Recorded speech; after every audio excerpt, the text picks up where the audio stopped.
नमस्कार। चौथी दुनिया इंटरनेट टीवी पर आपका स्वागत है।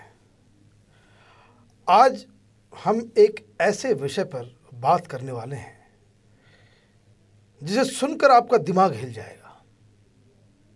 एक तरफ पेट्रोल के दाम, डीजल के दाम बढ़ाए जा रहे हैं, ये बढ़ नहीं रहे हैं, इन्हें बढ़ाया जा रहा है।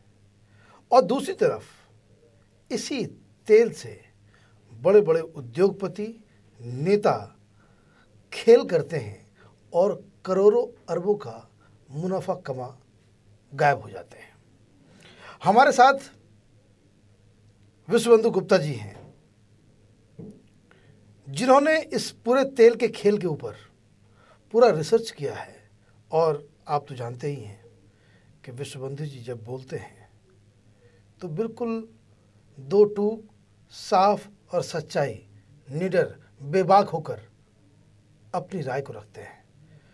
तो आज हम विश्वबंधु गुप्ता जी से ये चीज़ जानने की कोशिश करेंगे कि इस पूरे तेल का खेल क्या है। विश्वबंधु जी, आपका बहुत बहुत स्वागत है। Thank you. सबसे पहली चीज़ जो देश की जनता जिससे त्रस्त हो गई है कि अचानक दाम बढ़ाए जाते हैं और बताया जाता है कि इंटरनेशनल मार्केट में पेट्रोलियम के दाम बढ़ गए हैं इसलिए।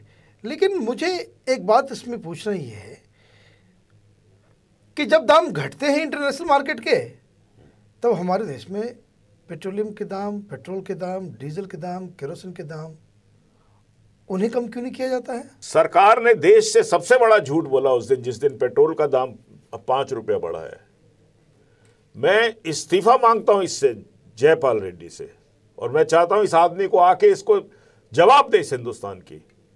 जब पिछले 15 दिन के अंदर क्रूड ऑयल का बैरल $106 बैरल से 90 तक आ चुका था, इसने किस मुंह से, इस आदमी ने कहा कि विदेशी बाजारों में दाम बढ़ गया?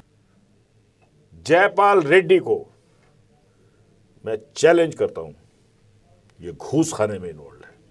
यही अकेला नहीं है, जितने ऑयल मिनिस्टर थे सारे घूस खाने में इन्वॉल्व थे। ये आरोप कैसे लगा सकते हैं? हम बताते हैं कैसे लगा सकते हैं। आपको ऐसा आरोप लगाएंगे कि भारत की जनता जो है पूरी, उनकी आंखें खुल जाएंगी। आपको याद है सद्दाम हुसैन ने ऑयल फॉर फूड का एक प्रोग्राम निकाला था जब वो अमेरिका से लड़ाई एक्सपेक्ट कर रहा था जी। याद है आपको? उस समय जी। अमेरिका बार बार ये बोल रहा था, जो सारा बोलकर रिपोर्ट्स में बाहर आया सारा था, जो है उसमें सारा राइट, कि इन्होंने कोई न्यूक्लियर वेपन बना रखे हैं। हाँ। और उनको पता था कि ये जो है ये, अब वो झूठ, बाद में तो वो सारा झूठ निकला, लेकिन इन्होंने ये सब तरफ से फैला दिया। सद्दाम कहीं अपने आप को ज्यादा ओवर एस्टिमेट कर गए। सुन लीजिए, उस लड़ाई के अंदर दुनिया के अंदर दो चीजों का ट्रेड सिर्फ एक ही करेंसी में होता है, एक होता है तेल का और एक होता है गोल्ड का। दुनिया में जितना भी तेल बिकता है, कभी आपने किसी क्रूड ऑयल के बैरल का रेट पाउंड में सुना है या किसी और करेंसी में सुना है? क्या आपने गोल्ड का रेट क्या कभी डॉलर के अलावा किसी और करेंसी में सुना है? ये कन्वेंशन है। कन्वेंशन इसलिए है कि पूरा ट्रेडिंग का एक पैटर्न बना हुआ है। उसमें क्या हुआ, सद्दाम ने कहा, सद्दाम पहला मुल्क था जिसने कहा कि नहीं, हम उसमें बेचेंगे, यूरो में बेचेंगे। आपको हैरानी होगी, सद्दाम, यूरो की कीमत उस समय ज्यादा थी डॉलर से जब ये इशू हुआ। बिल्कुल सही बात है। आपको याद है वो? यस। इसने उस समय 1.99 सेंट में 1 यूरो आता था, जबकि वो बाद में $1.25 से 1 यूरो आता था। आप ये सारे फैक्ट्स हैं। सद्दाम ने जो अपना पहला कंसाइनमेंट बेचा वो 99 सेंट के 99 यूरो के हिसाब से बेचा। हाँ। और सद्दाम ने क्या किया, जितने उसके मित्र थे उसको पैसा चाहिए था अमेरिका से लड़ाई करने के लिए, और भारत से कई लोग गए जो जिनको सद्दाम मित्र समझता था, उसमें श्रीमती सोनिया गांधी जी भी थी, का भी नाम था, उसमें श्री नटवर सिंह जी का भी नाम वो जो वोल्कर रिपोर्ट में जो लिस्ट में नाम जो थे ना। तो उसमें आईएनसी लिखा हुआ था, सोनिया गांधी का तो नाम नहीं था। नहीं, आईएनसी जो है, आईएनसी और सोनिया गांधी में कुछ फर्क आपको नजर आता है क्या? क्योंकि पार्टी की कोई अलग से किताब बनी हुई है क्या? आप इतने पढ़े लिखे समझदार आदमी हैं मनीष जी, आप मुझे कम से कम, मैं आपकी बहुत इज्जत करता हूं, क्या आप समझते हो कि कांग्रेस की अकाउंट बुक्स और सोनिया गांधी की अकाउंट बुक्स अलग अलग हैं? हम बोलते हैं शायद सीपीआई पार्टी को छोड़कर, जिसको हम हमेशा बोलते हैं कि ईमानदार थोड़ी पार्टी है। तो वोल्कर की रिपोर्ट में एक गड़बड़ी हुई थी, वो 1 का 10 हो गया था। गड़बड़ी ही बताते हैं, गड़बड़ी भी बताते हैं, गड़बड़ी क्या है, ये झगड़ा क्यों हुआ नटवर सिंह और सोनिया गांधी, हाँ। आज इतना झगड़ा हो गया है। हुआ ये, आप किसी से पूछ लीजिए, आप भीम सिंह से ही पूछ लीजिए, एक हमारे उनका भी नाम था, बहुत ओके। सद्दाम ने कहा देखो, जिस जिसको मैं तेल दूंगा एक पर्टिकुलर रेट पे दूंगा, ठीक है, लेकिन मैं जिस रेट पर आपको दूंगा एक्चुअली मैं आपको उससे $3 रेट सस्ते पे दूंगा, ठीक है, ये सबसे पता कर लीजिए, सारी दुनिया को मालूम है। उसने कहा $2 तो आपके घूस के और $1 आप मेरे जॉर्डन के एक अकाउंट में जमा करा देना। सद्दाम हुसैन के, सद्दाम हुसैन का अकाउंट था वो, ओके। वो रंजन भट्टाचार्य ने भी वहीं जमा कराए, सुन लीजिए, और इस देश की और पार्टियों ने भी जमा कराए। ये भारत का लोकतंत्र बता रहा हूं, और दुनिया में कई और लोगों ने जमा कराए। हाँ, बहुत सारे लोगों का नाम था। देखिए, आप मेरे को फैक्ट्स में गलत नहीं पाएंगे। और साहब क्या हुआ, $2 तो उन्होंने अपने पास रख लिए और $1 उन्होंने सद्दाम जी के खाते में जमा डाल दिया। वो जो आईएनसी का अकाउंट था, उस अकाउंट में नटवर सिंह के लड़के ने आईएनसी का जो $1 था जो देना था उसको, सद्दाम को, उस पे अपने पूरे नाम एड्रेस के साथ भर दिया।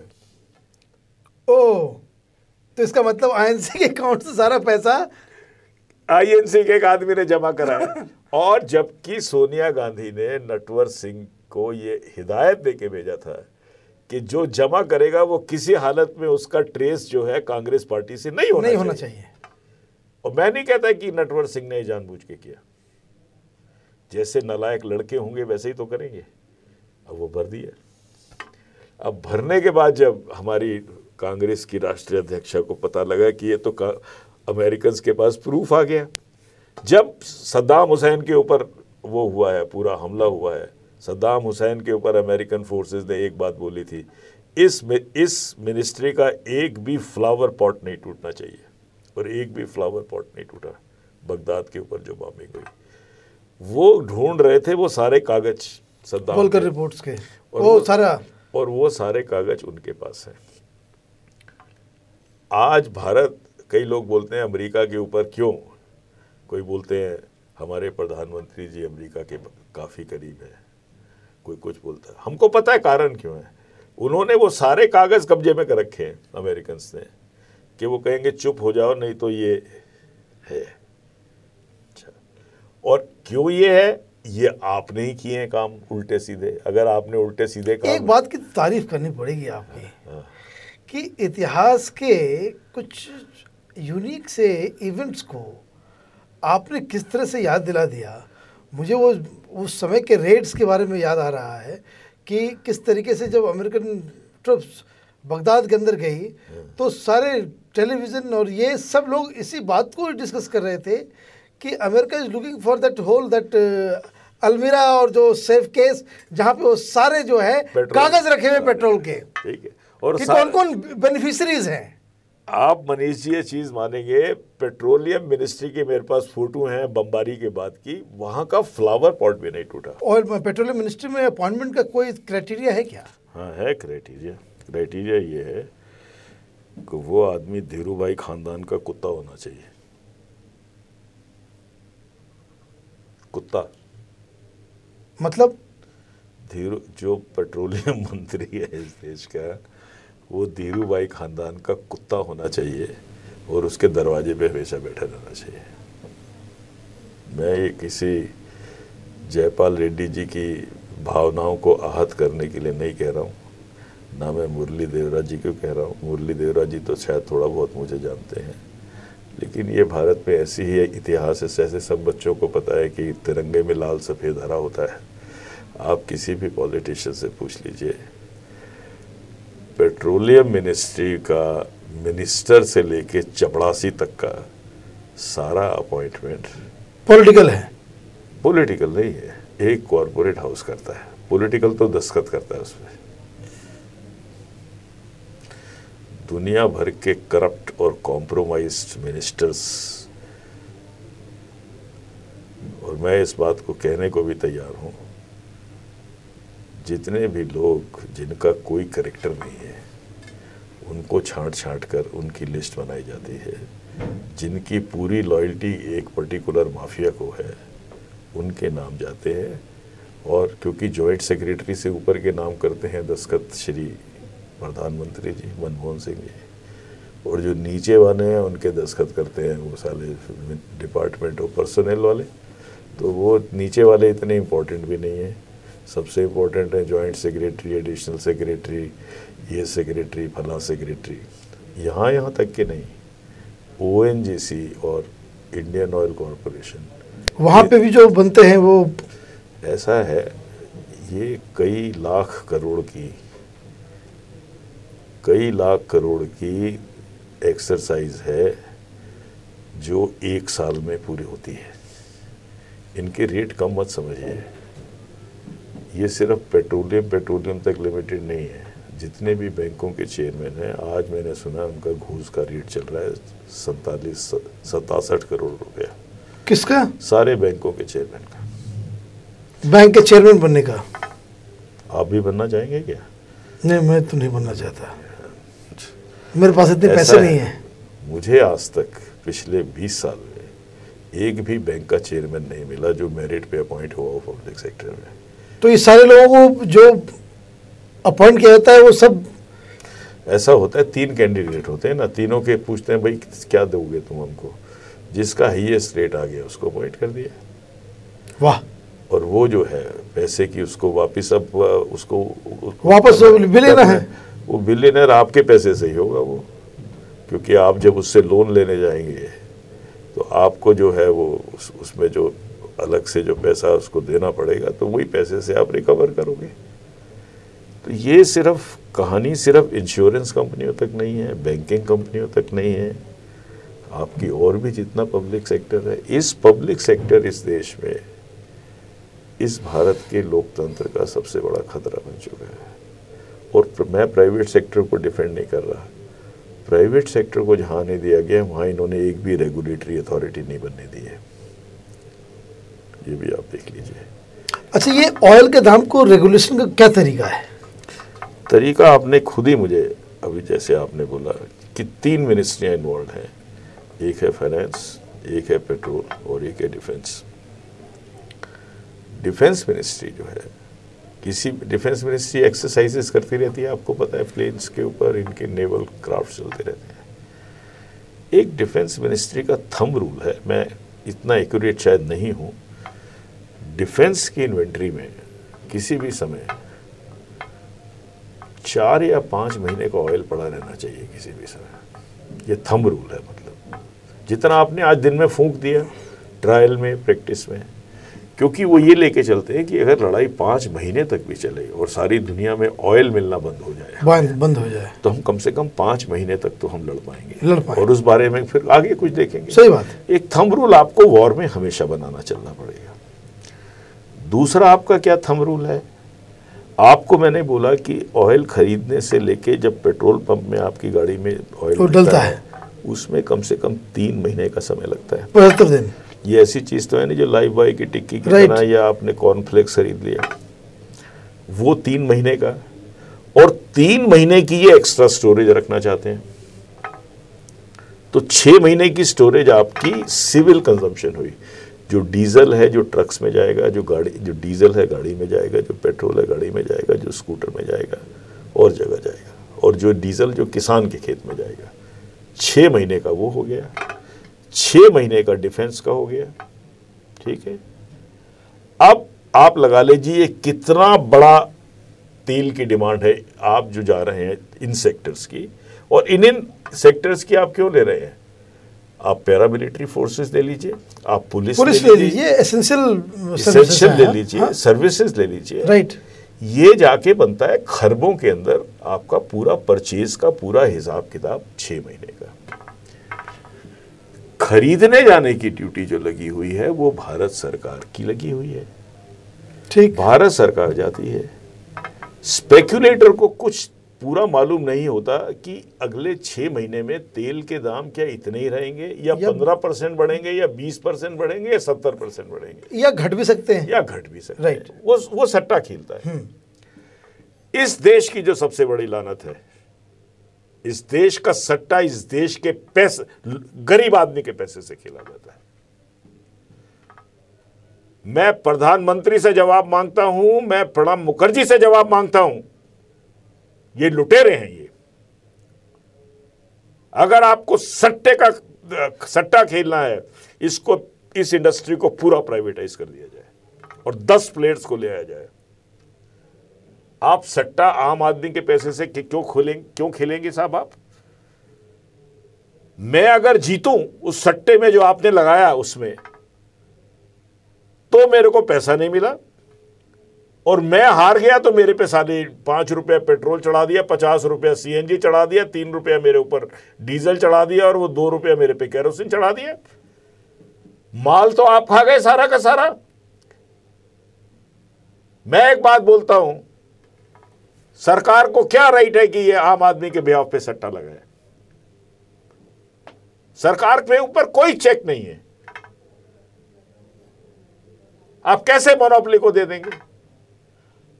हिंदुस्तान की सारी, जो ये बोलते हैं कि इंडियन ऑयल मार्केटिंग कॉर्पोरेशन को 1 करोड़ 20 लाख का घाटा हो रहा है, ये सारा झूठ है।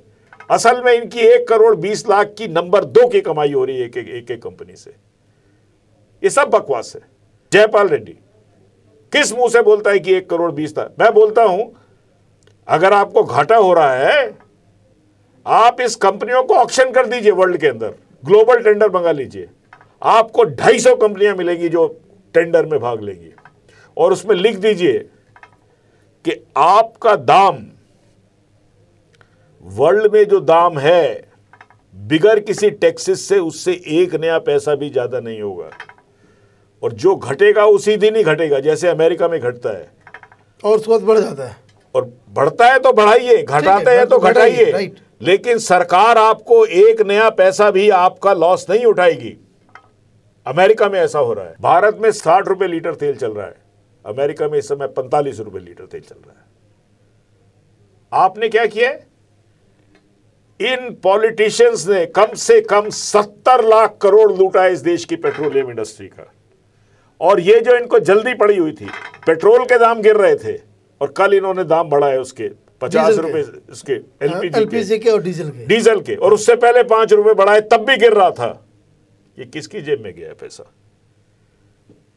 किसकी जेब में गया है पैसा? जो प्राइवेट प्लेयर्स हैं, प्राइवेट कंपनीज हैं ना।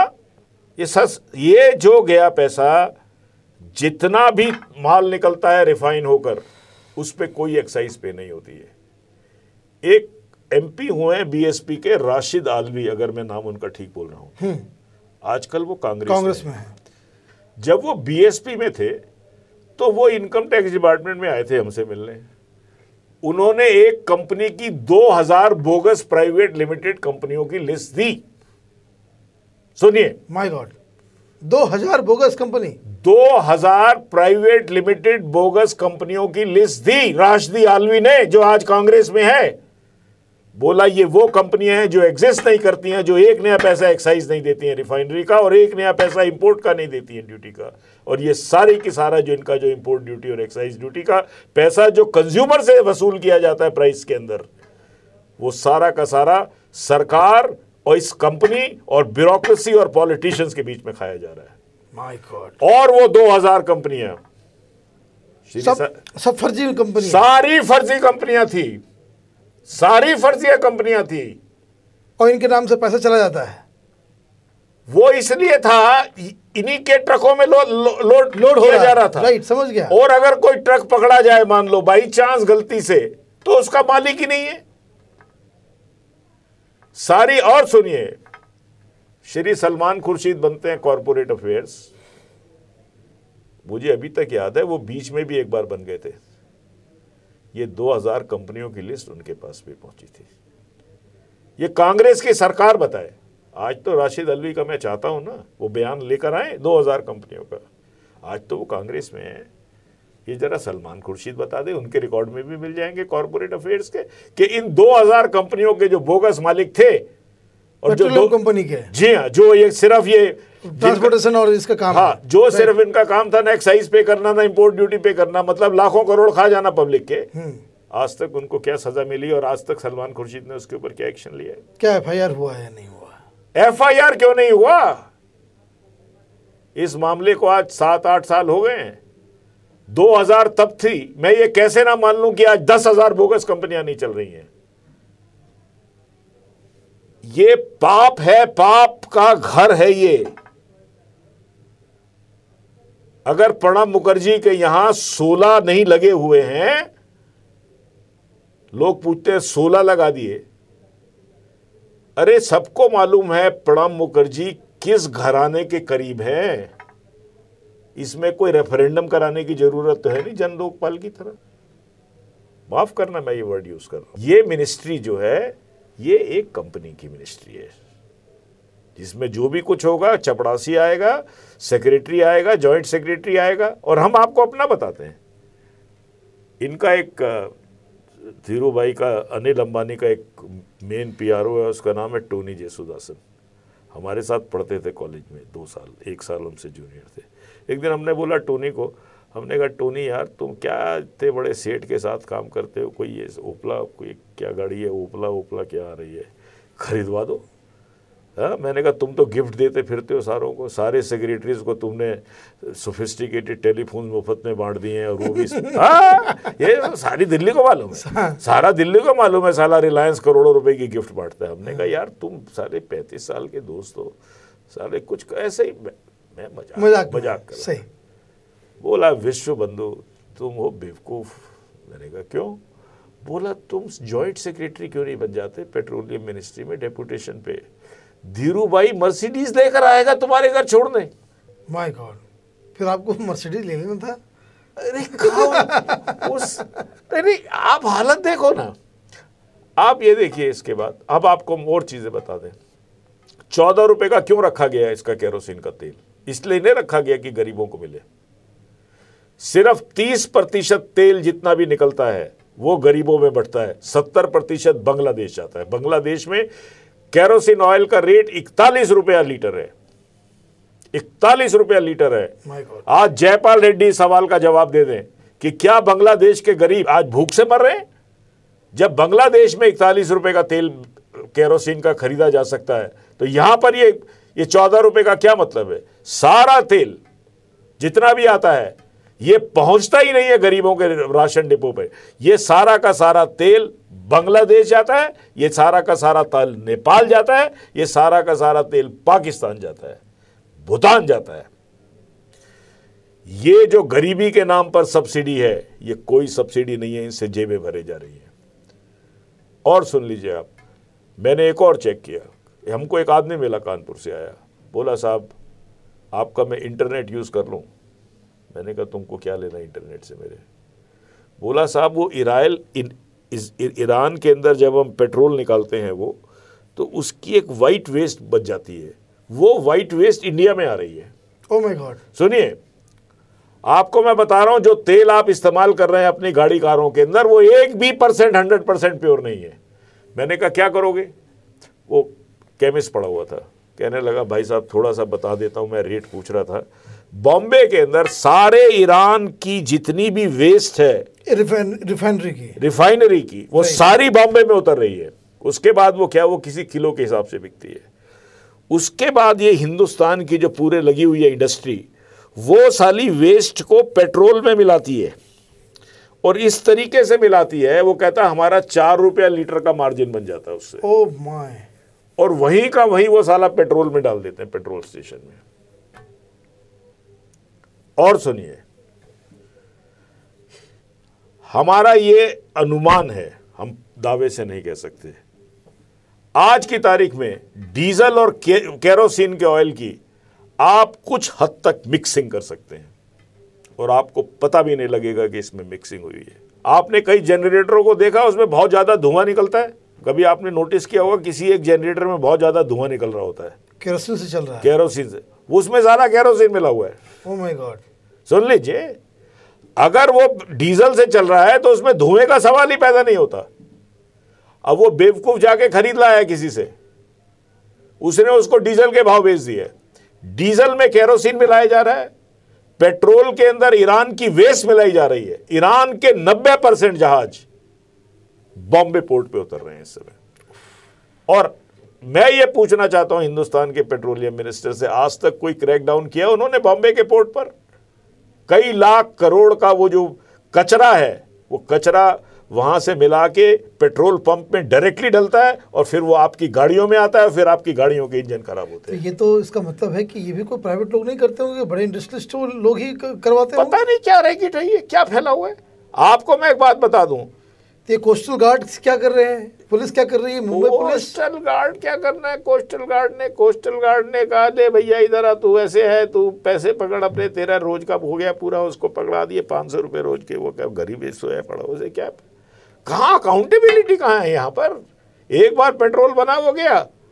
आप में एक चीज आप मुझे और बताइए श्रीमान जी, मैं चैलेंज करता हूं मनमोहन सिंह को, मैं चैलेंज करता हूं प्रणब मुखर्जी को, मैं चैलेंज करता हूं सारी कैबिनेट को, इंडियन ऑयल कॉरपोरेशन को अबंडन को खत्म कर दिया जाए। जितनी भी ये पब्लिक सेक्टर कंपनी है, इनका ग्लोबल ऑक्शन किया जाए, कॉर्पोरेटाइज कर दो, पूरा का पूरा कॉर्पोरेटाइज कर दीजिए, 51% इक्विटी दे दीजिए पब्लिक को, ताकि पब्लिक को फायदा हो, उन्हीं का पैसा लगाए। 49% आप उसको प्राइवेटाइज कर दीजिए। कोई गवर्नमेंट के हाथ में नहीं होगी। और एक नहीं, कई कंपनियां इनकी ऐसे, कम से कम, और नई कंपनियां ले आइए आप, 8 कंपनियां, आप उनसे कहिए आप खुद ही जाकर कमोडिटी डेरिवेटिव्स के अंदर पेट्रोल खरीदिए, आप खुद ही अपनी रिफाइनरीज एस्टेब्लिश करिए। अगर आप खुद ही सर्च करो, खुद ही सर्च करो और खुद ही बेचो। हमारा सिर्फ ये है कि आपका जो प्रॉफिट मार्जिन है, जो इंटरनेशनल प्राइस पे बनता है, उसका 1% से ऊपर नहीं होगा। राइट। क्या मनमोहन सिंह ये कर सकता है? क्या सोनिया गांधी ये करने देगी? तो 1% पे लोग मिलेंगे नहीं ना, है ना? अमेरिका में 1% पे ही हो रहा है। पेट्रोल तो बहुत दिखता है। आप क्या पेट्रोल की टर्नओवर समझते हैं? एक पेट्रोल की टर्नओवर 20-20, 10-10 लाख रुपए होती है रोज की।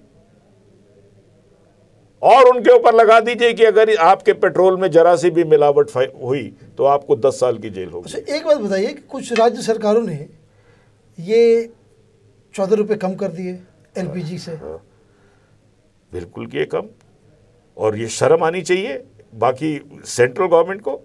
मुझे आप एक बात बताइए, बड़ा अच्छा सवाल उठाया आपने मनीष जी, इस देश में पानी की किल्लत हो जाए, मान लीजिए पानी ना मिले, कोई प्रकृति का कहर हो जाए, क्या पानी पर इंपोर्ट ड्यूटी लगाएंगे? मान लीजिए कोई थोड़ा बहुत जगह पानी बचा हुआ है, पानी को पीने के लिए क्या आप उस पर एक्साइज ड्यूटी लगाएंगे? पेट्रोल भी उसी कैटेगरी में आता है। पेट्रोल और डीजल और केरोसिन ऑयल और सीएनजी, ये हमारी ज़िंदगी के लिए इतने ही ज़रूरी हैं जितना गेहूं है, जितना चावल है, जितना दाल है, जितना सब्जी है, जितना फल है। सफ़ेद कुर्ते वाले या सफ़ेद पजामे वाले या पीले कुर्ते वाले या पीले पजामे वाले या लाल कुर्ते वाले, इन्होंने टैक्स काहे को लगाया हुआ है? क्या सरकार, अगर एक माँ अपने बच्चे को दूध पिलाती है, क्या ये सरकार उस साले दूध पे भी टैक्स लगाएगी?